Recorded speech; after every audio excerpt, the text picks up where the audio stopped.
You're listening to the Comic Crusaders podcast. I am your host, Al Mega, CEO of Comic Crusaders and Undercover Capes. In this show, I'm sitting down with creators from all walks of life to talk about inspiration, process, the lessons they've learned, and a whole lot more.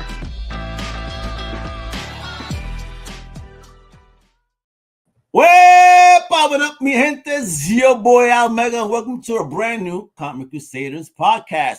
And today's thrilling episode, we have an amazing return guest. Yes, this guy is a mastermind, all right, that transformed his epic Dungeons and Dragons adventures into a captivating comic book. And now it's a series because we're going to be talking about the upcoming Kickstarter or snap for the Madcaps. Let me bring up the one, the only, the talented Ray Jamison. Hello. What's popping? How you feeling today, brother? I'm doing real well, man. I'm really excited to talk about this book. We're going to be launching 1 month from tomorrow. So in 4 weeks' time, we're going to hit the ground running, and I got a lot of cool stuff to talk about. Let's talk about that, because the last time you were here, you were slinging stories like a dungeon master on a caffeine bender. You know what I mean? So tell me, what's the biggest plot twist in your creative journey since we last spoke? Did your dice rolls bring you some fortune or total party wipeout? You know what? I have a campaign I'm running right now as a dungeon master, and we're almost into the second year of playing this game. With the intention, we meet up once a month via webcam because it's people from different areas in my country. But it's just a lot of fun. The whole premise of it consists of, for insert reasons here, a handful of individuals. They're on a boat. The boat gets attacked by pirates. They go to escape and they get marooned on an island. And the pirates follow them inland. And there's a bunch of plots and twists, including a kraken that won't let them leave the island. And one of the coolest reveals that's happened so far is one of the players was actually the captain of the pirates, and they were chasing him. And he's the whole reason that they all got shipwrecked on this island in the first place. You hear this stuff, folks? It's going to get wild. But let me ask you, brother, right? Because so that way people will get familiar. Because, you know, yes. you were on back over 100 episodes ago, just about. Wow. It's been a while. Yeah. Wow. Yeah, exactly. You know, you're up in the 400s. So let me ask you, right? So that people are just familiar. The Madcaps, right, started as a D&D campaign. But be honest, was this just an excuse to make it NPCs canon or immortalize your best one-liners? Well, you know what? You're very close. So this started, this D&D campaign originally started. I never played D&D. And in my late 20s, because I moved across country, I needed an excuse to hang out with my friends via webcam. I decided to take on the mantle of being a dungeon master, and instead of following modules, I made it all custom, what they call a homebrew. And over a decade later, there's just this really, really cool lore that my friends and I sculpted throughout all this story and role-playing, and I wanted to just express it in the form of a story. The main difference is the characters that the players were playing as. I removed them. I inserted new characters, ironically, based off of the players that were playing. And this is my first time on the creative side of comic book. The first, you could support my...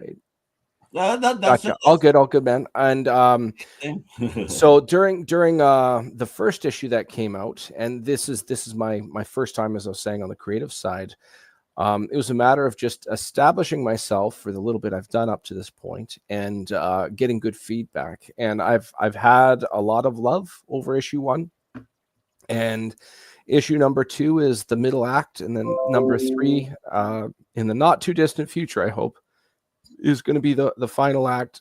All of them have their own levels of both action and pacing and dialogue, intrigue, a little bit of comedy.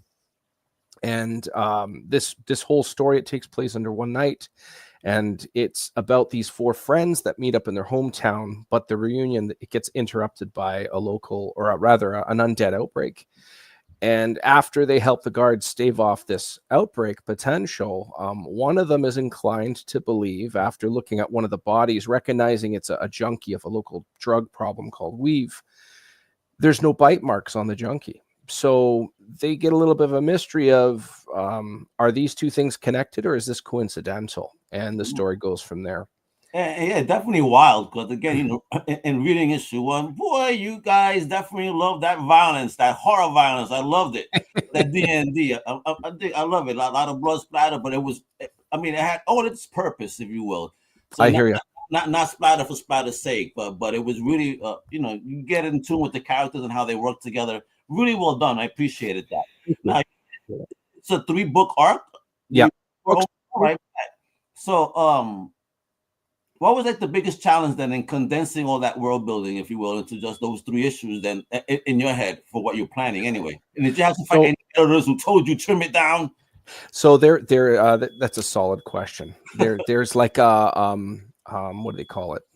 Just hear some beeping here. Just there's a detector going off. We were doing some cooking earlier, so Okay, I'll just cover up. On fire. This will be a lively podcast. Just generating heat from this story, man. But one of the it was kind of bittersweet. It's like a double-edged sword. So on one side, because a lot of these things happened in the story, a lot of the inspiration is already there. It's just doctoring it to fit in the story that I'm trying to portray, as you said, condensing. On the flip side, I actually originally it was going to be 2 issues, but because of the dynamic you just brought up, it didn't make sense to condense it anymore, so I put it into a 3rd issue. Okay. The 3rd issue, in volleyball, I've said this on other podcasts, you know how they say in volleyball, bump, set, and spike. These 3 issues are very similar, and issue number 3, when it spikes hard. Ooh. It's a big payoff, and a lot of that payoff is hinging on issue 1 for sure, but that's more, you got to establish the characters and stuff too. Issue number 2 adds a lot, raises the stakes, and by number 3, it's are these guys going to live? We don't even know. Gotcha. So listen, your comics live at the intersection of epic fantasy and then absolute chaos. Yes. What one scene in the Madcaps where you said, "I can't believe we're getting away with this"? Say that one more time. Is there any okay, right? So what one scene in the Madcaps where you said to yourself, "I can't believe I'm getting away with this"? Do you mean like pushing the envelope for telling a story? You know what? In issue number 2, I can't say the scene, but the key word is family and trouble. So if you get issue number 2, you can look into that scene. It's very amusing. Like I said, I try to have a natural amount of comedy in this, and there's one scene. It's just amusing. Unfortunately I can't say anymore, but it's all right. You know what? Because people are going to have to sign up to this pre-launch. Make it rain when it goes live. We're going to check it out in a little bit, and we're going to go from there. So that's what matters, right? He's already teasing you guys what you need to be doing. Now, let me ask you here. At this point, do you feel still like a dungeon master or a comic master? And which one has more power? Because one gets to play God and the other gets to really play God. So one of the cool things with Dungeon Master is, even though I have a rough idea where it's going, there's different types of way of being a Dungeon Master. So there's one that's called railroading. Railroading is the non-ideal player experience. The Dungeon Master has to force things to happen a certain way, and players like to think outside of the box. The other one is there's something coming after you and you don't know. And what are the players going to do? But these things are going to happen. Let's see what happens as these things are happening in the background. Let's see if they get involved. And then there's the other one, which players really like, which is called Sandbox, where the Dungeon Master has like all of these cool things planned out, all of this lore, but doesn't actually drive the story at all. A lot of players, they like their backgrounds a lot. Well, I want to be a lumberjack. Okay, cool. We'll start this place out by a lumber mill where there happens to be some people passing through. We can justify these people getting together. Insert adventure starts, and then you just let them go, and you're happy to facilitate what they're experiencing. On the comic side, It's more like Railroad because it's the reader's reading. This is not a choose your own adventure like it was in the 90s, classic choose your own adventure. 90s, even beyond that. Come on. I'm an Yeah. 80s kid and I was reading those in the 80s and I used to love those. There used to be a I shop love them. called D&D. And Yeah, so yeah. they always sold those books for, I think, like 50 cents back in the day. So my Wow. mom would just to shut me up. Hey, pick one of those. I'm like, okay. And I had so many. There was so much. I would always die my first couple of tries. Me too. That's right. I never lucked it out the first time. Yeah, never. Never. Yeah. Awful decisions. But for comic book, it's like playing a Railroad of D&D, which is perfectly fine. You don't have players that are, I guess I now have to do this. But the other cool thing is you're also deciding the dice rolls, like you're saying. You get to kind of play God, but in the comic book, you're actually playing God more or less. And it was very interesting because I had such higher driving authority. Well, who fails at what time? That was the most interesting thing to me. Well, if this person fails here are the repercussions. This is how the story is going to play out. Maybe I don't want it to play that way. Maybe I want the character to be successful in that one specific thing, which completely changes the outcome of the story. I very much enjoyed having a good balancing act and churning out something that a reader could appreciate, as opposed to everybody wins all the time. That's the biggest variable that I'm not a big fan of. I don't like super powerful demigods. And the reason for that, for heroes, the reason for that, it's really hard to relate to. I think this is one of the reasons, I mean, Batman's cool and all, but a lot of people side with him just because, well, this guy's lost parents. He has related, you can relate to his human experiences, even if you haven't had all of his, where Superman's like, how do I walk around this building and treat it like it's cardboard? Because if I move too quickly or something, I'm going to break somebody's legs or something. I'll blow a hole through my seat or something. Yeah, exactly.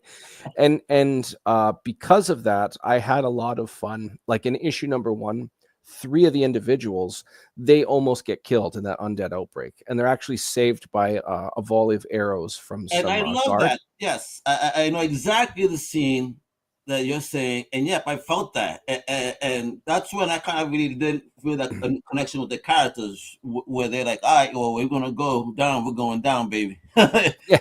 And I like that approach, but by chance, and so for the story's sake, right? They got lucky. Let me ask you here, Simon. Yes. So you're talking about how people react, right? What's the most maybe ridiculous piece of feedback you ever gotten about the Madcaps? Like, because anyone said this is too realistic, or I demand more beholders with monocles. Well, one of the characters, Chazgo, he's a blue-skinned elf. One of the coolest things about him, his sub-race of elves, they live in a mountain range that's like riddled with silver deposits. In real life, if humans ingest a lot of silver, it actually tattoos their skin blue. They look like Smurfs, essentially. It's a real thing. You can look it up. One of the most popular specimens of this, he was interviewed on Oprah, rather. Mm-hmm. He would actually like boil it into his water with electrodes and drink it. And there's a reason it's fabled that like silver can like hurt vampires and resistant to diseases. There's a whole reason behind it at the atomic level because of lack of electrons. I'm not going to go into that detail, but anyways, going back to Chazgo, another byproduct being at fantasy, of course, he's highly resistant to magic with all the silver flowing in his veins, which is a really cool dynamic, especially because he knows a bit of magic himself. Most people, when they not most people, one individual just said it's Nightcrawler. He doesn't have a tail and he's not fuzzy like Nightcrawler, but okay, I see some overlap. And but at the end of the day, he's an elf, and one of his coolest feats he can do, he comes from the type of elves that kids tell scary bedtime stories about. Okay. And many people not of his race, they'll kill him on sight. They have a very bad rep. And because of that, one of his coolest magic abilities is he can like hide his appearance. He looks like a human a lot in this town called Ivywood. And he's actually ascended the ranks. He's actually representative of a noble, which is kind of interesting. He's dancing close to danger. If he was ever exploited, he'd be killed on the spot. Wow. Which is really, really neat. But I've once or twice I've heard him compared to Nightcrawler, the giant serpent-like individual, Madcaps. Some people look at his armor and they think a couple people said he's kind of like Beta Ray Bill, but there's a reason he's wearing that brass armor. It's kind of like a cultural. Man, they got it wrong. I don't see that. There he is. There, that's Madcaps. There. I don't see no Beta. Yeah, but I think those are the two biggest pieces of critiques. I've had a couple of I've had a couple acquaintances and a couple of friends that I've said to them straight up, I need you to pick this apart because I want to know room for improvement. I want to improve. I don't just want the Mr. Rogers, I'm proud of you, you did a good job kind of nonsense. So I've had some nitpicking in the storytelling, just like honest stuff, which I appreciate getting. Just I would actually have improved this here, or it doesn't make sense to me personally that this was worded a certain way. But the meat and potatoes of the story, I'm getting an overall approval of, and I'm definitely it's definitely encouraging is the best way to put it. Excellent. So let me ask you here, because obviously in this book you got swords, magic, and probably a character that makes some terrible puns.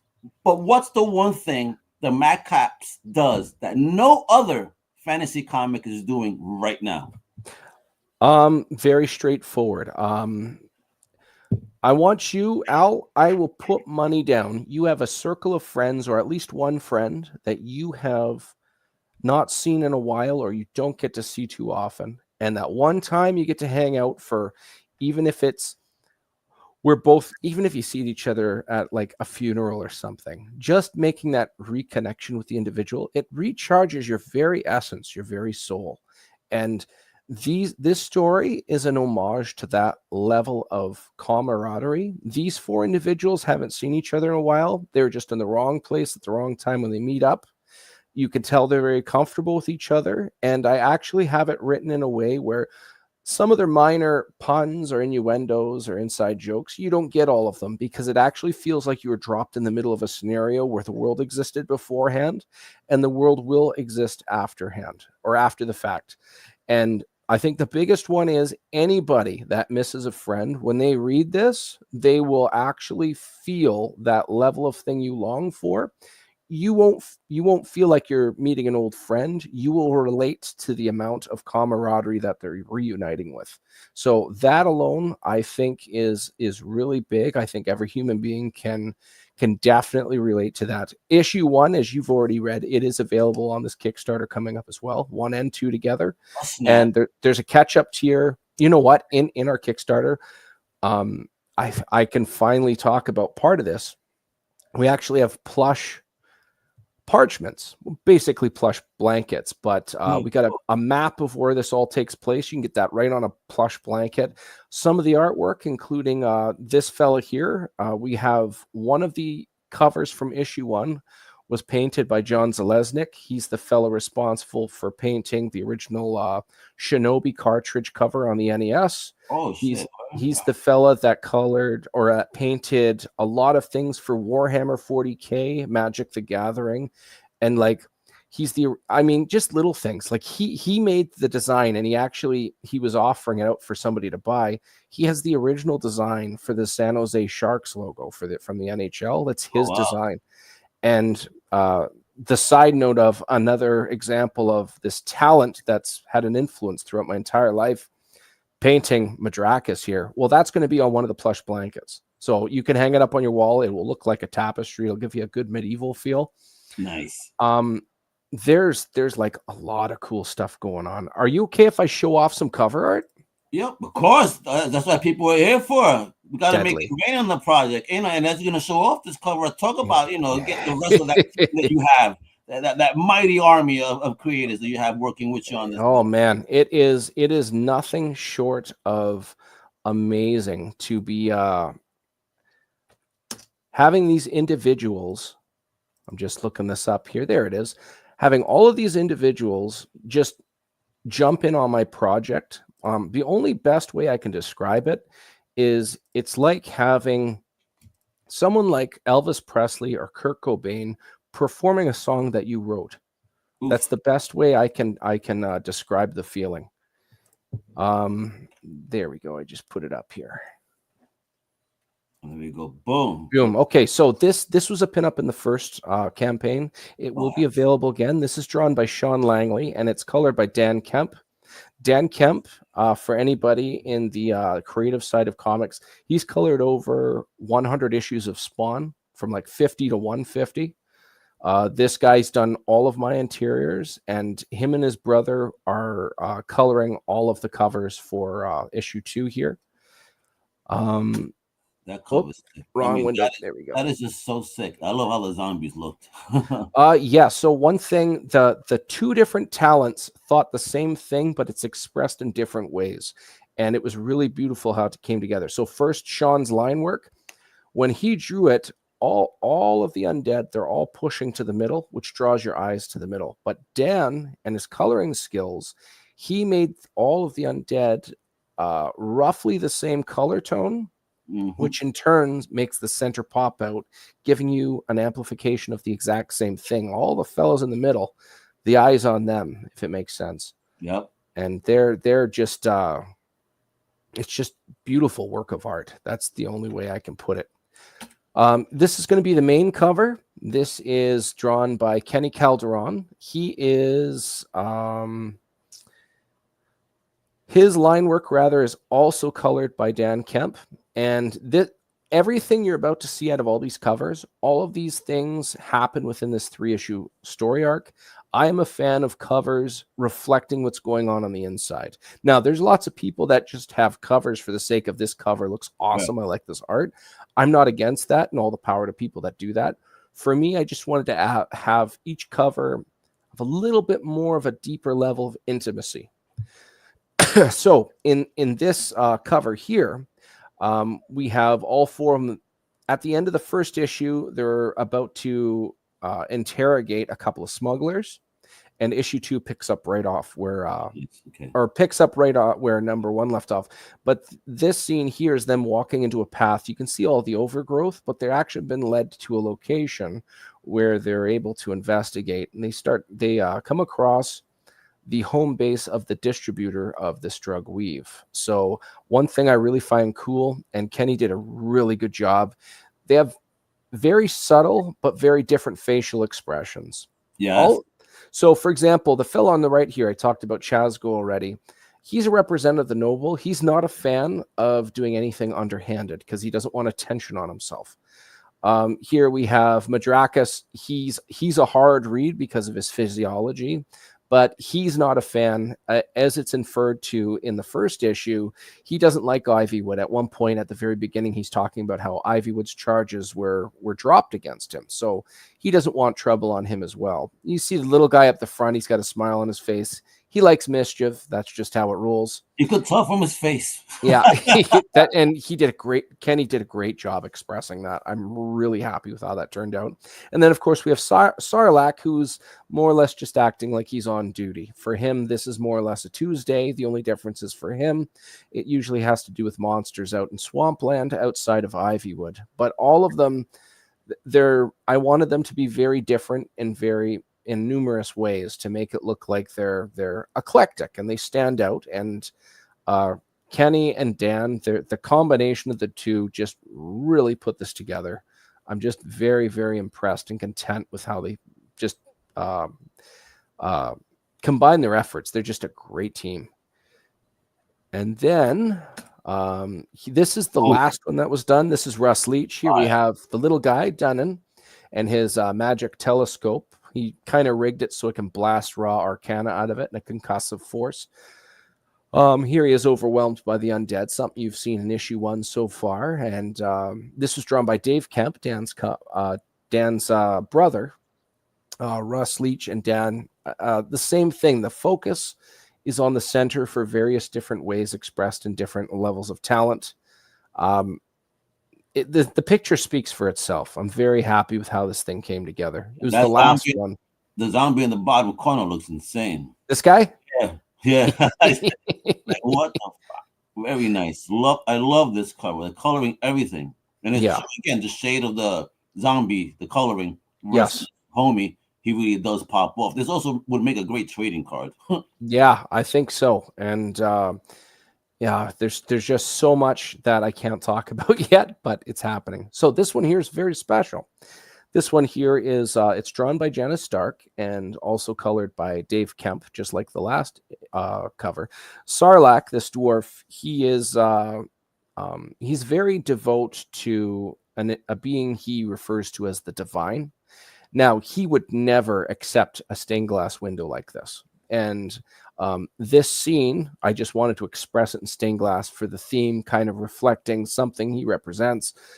It's this book is actually a key point in the entire story arc. You find it in issue 2, and I wanted to reflect that in kind of like just an epic setting. The coolest thing about this stained glass window, though, which you haven't seen yet, and you will if you buy this limited edition cover, is it's also going to be metal foil to add to the stained glass effect. Nice. So I think that one's going to be beautiful when it's done. I mean, it already looks pretty awesome as is, but that metal foil is just going to make it next level. And it just reminds me I need to go to churches. Yeah. Well, you know what? And this doesn't give anything away, but Dunnan actually at one point he's speaking to somebody that Sarlacc knows, and Dunnan talks about, you talked about, oh, well, you know what, I should be doing this. Sarlacc has that effect on Dunnan. We know when he says when Sarlacc's around, basically what he says is, I'm more inclined to make better decisions. And it's funny you mentioned that, because that's definitely something that's spoken about more or less in this issue. Excellent. Here we have Madcaps. This is a better shot of what you saw on the Kickstarter pre-launch page. Madcaps, what he's doing here is he's pulling Earth upward using Arcana, or using his magic abilities, rather. And yes, this does happen in issue 2. And it's very awesome when it happens. And the fellow who did this from Brazil, his name is Rod Ramos Rodolfo. He did the line work, and then Dan Kemp colored it, and the teamwork is just really cool. You saw in issue number 1, as you can see, the lightning in Madcaps' eyes. Because of his lineage, he's actually able to store in his gizzard lightning. So although he has limited reserves, just like a skunk and its smelly defense mechanism. Skunk, bro. I had one here yesterday morning, apparently in the back somewhere. I came here to sit down. Yes. In the morning of all time with my coffee. I thought it was something wrong with my coffee. I love it. Oh man. When I lived on my parents' farm, they once in a while one would pass through. You knew right away. Yeah. It's just like I could smell the stink lines you would see in a cartoon, you know. Yeah, but that moment though, right? Exactly. That stink line, just like a cartoon, goes right up your nostril and right up. Brain. Right up. Wait a minute, yanks all the hairs out, tickles your brain. You know, fuck, bro, for real, tickled shit. That shit rattled me. Anyway. But yeah, just like a skunk and its smelly defense mechanism, or just like any poisonous animal, these things that they can do, it has to replenish itself. So Madcaps, as you saw in issue 1, he can literally regurgitate or vomit lightning. So you can see it in his eyes there. When he's pretty much full on reserves, you can start seeing it in his eyes a little bit, which is really cool. His sword has an entire story, which I haven't been able to elaborate into as of yet. All we know is that the sword has a name, and the name is Urus.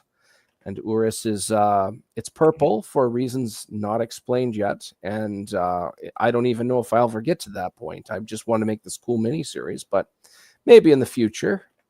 Maybe after the mini-series, you're gonna do a little spin-off and give us his individual stories, because I want to know why he got in trouble, as you say, in the first issue, and everything that he been through. So he is a very interesting character. So definitely, yes, we'd love to learn a lot more about him. Well, Madcaps seems to be a fan favorite. Did you ever watch the original Mighty Morphin Power Rangers? Oh, well, yeah. I'm from that era during maybe the first 2 seasons. You know, I was still kind of young enough to enjoy Gotcha. it. You're probably in that age where you couldn't admit it at school, but you secretly watched it at home, kind of thing. Well, again, I grew up in an era where you couldn't admit shit. Only within your close circle of boys. You got that. But other than that, we're like, we're thugs in school. But a lot of people, I'm getting a lot of good feedback from Madcaps, and I compare him to the original Green Ranger from that first season. Okay. Green Ranger did a lot of cool stuff. Very seldom did he ever give the finishing blow, but a lot of people would rally behind him just because he had presence and lots of other variables. And Madcaps seems to have a very similar type of affection from everybody who's a fan of this guy so far. Here we have by Jay Sloan. This is Chazgo, as I already spoke about. This was colored by Dave Kemp. Dave Kemp, I didn't give him a lot of color to work with, and he did a great job. I'm just so impressed. I said I wanted Chazgo in his actual form, but I wanted at nighttime. The whole purpose of this cover is it's the first time you see his pet here. His name is MX. It's a 3-eyed albino crow, as you can see there. Oh, damn. And Jay gave me a couple of different thumbnails for anatomy and stuff, and this is the one I went with. I really like the expression of his body language. You don't know if he's sad or enjoying solitude or lonely. Maybe he's just a guy sitting on a milk crate on coffee break having a smoke. Like you just don't know what's going through his mind. Right there with the crow. Yeah. And obviously his pet MX there is keeping him company, but those two guys, man, they knocked it out of the park. Jay Sloan, he did the concept art at the end of issue number 1, the black and whites, all 4 characters. All of those concept sketches were him. I think out of everybody, I think Jay Sloan draws Chazgo the best. I think so. Are we going metallic cover on this? Because this would look dope in metal too, man. You are not the first person to ask that. Now, I was in a conundrum, so I've come to a good happy medium. On one side, I did not want to take away from the metal foil of the stained glass. Yeah. With that said, I decided this is going to be an option that you can buy just just the art as you see, no logo, and it will be metal foil. Oh, so, nice. So you can get a metal foil pinup of this without the word Madcaps on it or anything. Well, that would be nice to frame up on a wall. Absolutely. Yeah. It is a great looking piece. Heck yeah. I'm really happy. Like, all of these guys did a really good job throwing this all together. Great squad, kiddo. What? Yeah. And then the last thing I'll show you is the line work for page 1 of issue number 2 here. This picks up right where issue 1 left off. This is Victor Medina, who's done all of this beautiful art.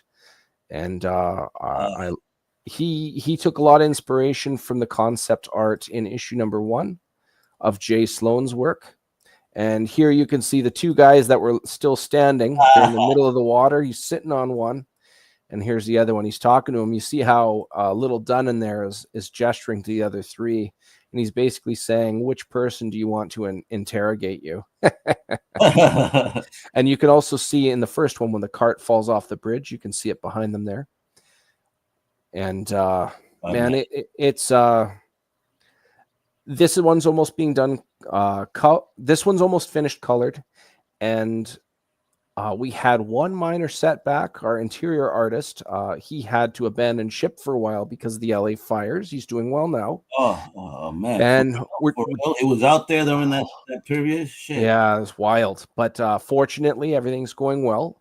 We are almost finished all the interiors, and the brothers Kemp will be coloring it lickety split. And after that, it's just lettering.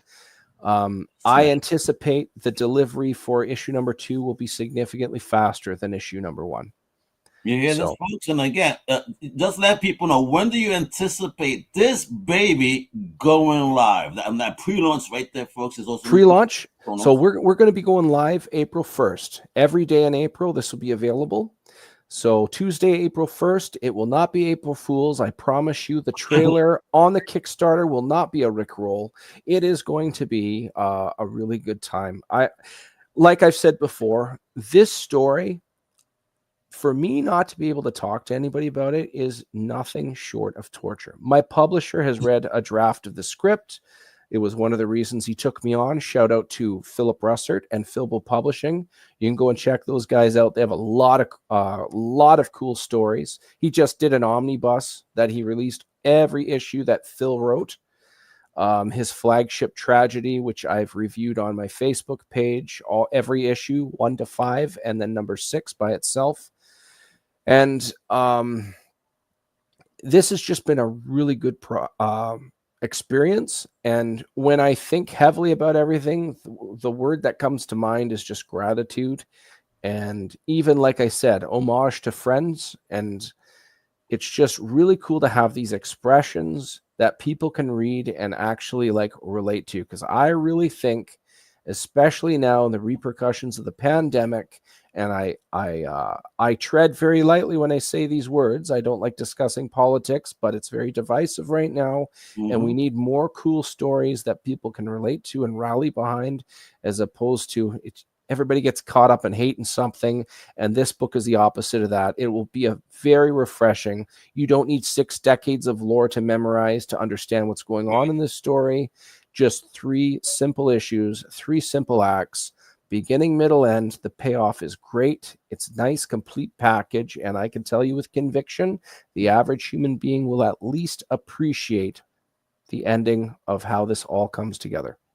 I think people just appreciate the fact, as you said, you take us out of this crazy ass world that sometimes feels like it's a goddamn comic book into what is the real comic book, and sit down. Like I'm telling you, I had fun. I read it through and I had a good time reading. I felt the story, the art was wonderful. The story flow was great.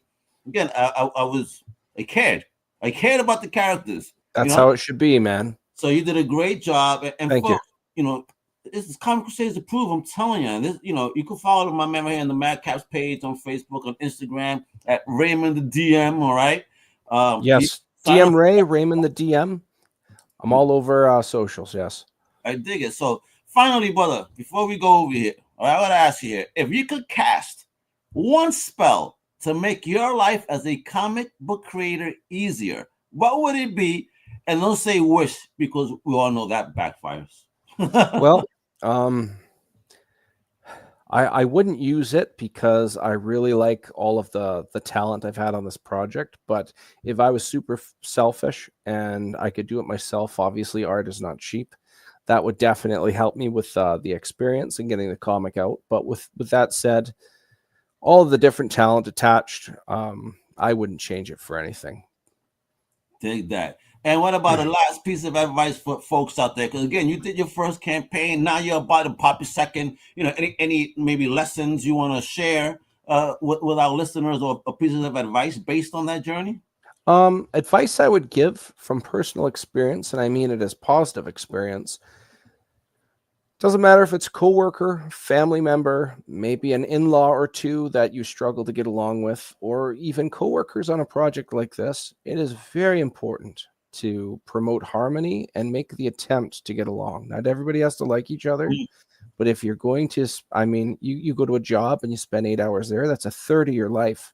Every day that you're spending with people, you might as well be civil to each other, even if you don't like it. You don't have to like everybody, but I think it's very important, especially all the different dynamics going on in the world, be it the news and stuff. I think it's very, very important that when you're talking to your average person, shut off the world, shut off the internet, shut off the media, shut off any politics or any grievances, and try to find something that you get along with people, because life is too short to be stressing out over somebody not passing the salt across the table or something stupid like that. That would be my advice. Bro, that's real talk. That's right, folks. I mean, thanks, man. Let's just create, buy, have some fun. You know what I mean? Laugh, have a blonde, a beer, something. Whatever's your vice, be creative, make music. Come on, man. Let's make the world a better place. Let's ignore a lot of this bullshit. Not ignore it, but at least let's not. Just stiff upper lip and focus on the good. I heard a saying once, it's not mine, but I heard it once: pick a thistle, plant a flower. Why dwell on the nonsense? Just make something cool and get along with people. And talking about cool, last time, folks, go check him out on Facebook, the Madcaps page, Instagram at Raymond the DM Ray. Check out the wonderful website Philbo Entertainment, because my man is making waves. Now that Diamond is going out the way, Phil is also getting into the distributorship game. So hopefully Yes. I would love to have Phil come on through and we could talk about that, and I have an idea to talk about this big change that's, obviously coming in 2025 when it comes to distributors. And, I already see people signing up exclusively to some distributors again, making those exclusives mistakes. I think that's probably one of the biggest problems. Stop doing these exclusive shits. All right. Yeah. Try to get your book everywhere out there. Yes. Exclusivity contracts, I think, actually is what's hurting a lot of the distributors. Anyway, that's just my opinion. I hear you. All right, so but with that, folks, and all you guys watching, I wish you guys weren't shy. Y'all tune in and don't say nothing. Y'all be watching, like creeping. But I love it. Thank you for tuning in. I appreciate the support. And make sure you support Ray. Make it rain. Turn on that pre-launch. Go over there. That way you get notified. And when it comes out, again, it is tax season, so don't be giving me no bullshit. You ain't got no money.